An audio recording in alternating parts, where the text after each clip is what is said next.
Hi, I'm Tim. Welcome to Watch One. Thanks for logging on. Today we are looking at the Omega Speedmaster Professional Skylab 1 Special Edition. You can see this unique Space Station Tribute Omega on our website, watchyouwant.com. Purchase it there, and if you enjoy these videos, please subscribe to our YouTube channel, Watch You Want Inc. You can also click on the card in the upper right-hand corner of this video at any time to see our full listing for this watch, with pricing, accessories included, and of course, high-resolution images. Now, on my wrist, 6 1/3 inches, 16 centimeters in circumference, this is the classical proportion and size of the asymmetrical case Omega Speedmaster Professional Moon Watch. The dimensions have not changed for this special edition, so across the round, or the broad portion, I should say, of this rather cushion-shaped case, the watch is 42 millimeters, not including the pushers or the crown.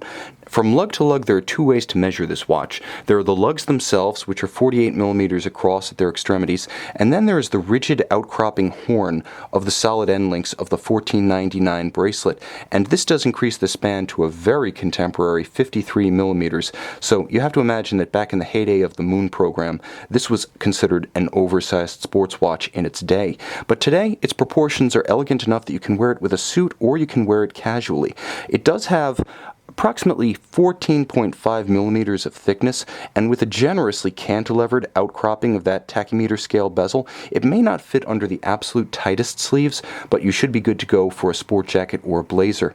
Now, the watch features a late 90s specification 1499 842 N-piece bracelet, and I mention this because this edition debuted in the late 90s, 1997 to be specific, as part of the Missions collection. You remember them as those totally overkill special edition collection suitcases with 23 watches, 22 of them Mission Special Edition watches. Now, they made 40 of those cases in 97, 10 more in 98, 23 watches to each, and the rumor has it that about 200 of these Skylab 1s, as well as the Skylab 2 and Skylab 3 Mission models were made.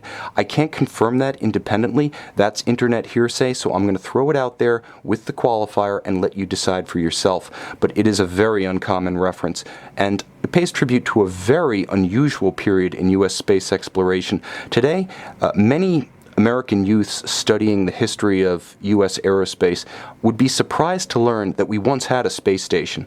We did for about 6 years, and it landed off the coast of Australia about 6 years after it went up. So that glorious moment in time when we had both moon rockets and space stations is here immortalized in the special edition dedicated to the Skylab 1 mission, the first of the series. And you can see the insignia of the patch, the Skylab 1 mission patch, and very subtle at approximately 4 o'clock on the patch itself, you can see the names of the 3 U.S. astronauts who were in the station for that mission.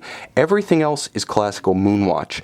Now, because it is a vintage late 90s bracelet and clasp, you see it is friction fit, but beautifully finished, very substantial, with a glorious satin finish on the clasp and engraved Omega and Speedmaster Professional logos. It's in outstanding condition. It closes with a snick, it opens with a snap, and the watch is just as usable, just as functional, just as classical in its design as any traditional Omega Moonwatch. Now, you can see it does have the classic flight qualified by NASA for all manned space missions. It should be added to that it is qualified for extravehicular activity, so essentially spacewalks, and it is the only watch that is thusly qualified. You can also see a little bit of a throwback to the history of the model. The hippocampus, the seahorse, because when it debuted in 1957, the Speedmaster was nominally part of the Seamaster line. That's why you always have that nautical logo on the case back. The dial itself is classical. Baton hands, high contrast, white on black print, flanged subdials, and tri-compacts arrangement. You can also see the sweep of that glorious 21,600 vibration per hour seconds hand, so 6 beats per second. It is the Omega caliber 1861 inside, 18 joules, manual wind.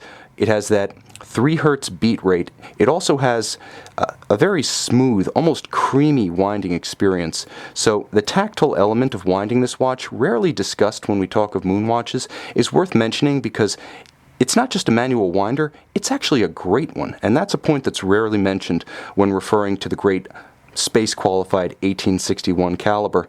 Now, the watch is, in every respect, the Moon Watch, right down to the acrylic plexiglass crystal and the unique distortion it creates off-center. But it is a little bit more. There are a million speedy pros out there. And a lot of people love the model but find it too anonymous simply because it's so ubiquitous. With the Skylab 1 Special Edition, you've got a Speedmaster that your buddies are not going to have. You've also got a cool piece of U.S. aerospace history memorabilia. You can see it and you can buy it on our website, whatyouvant.com.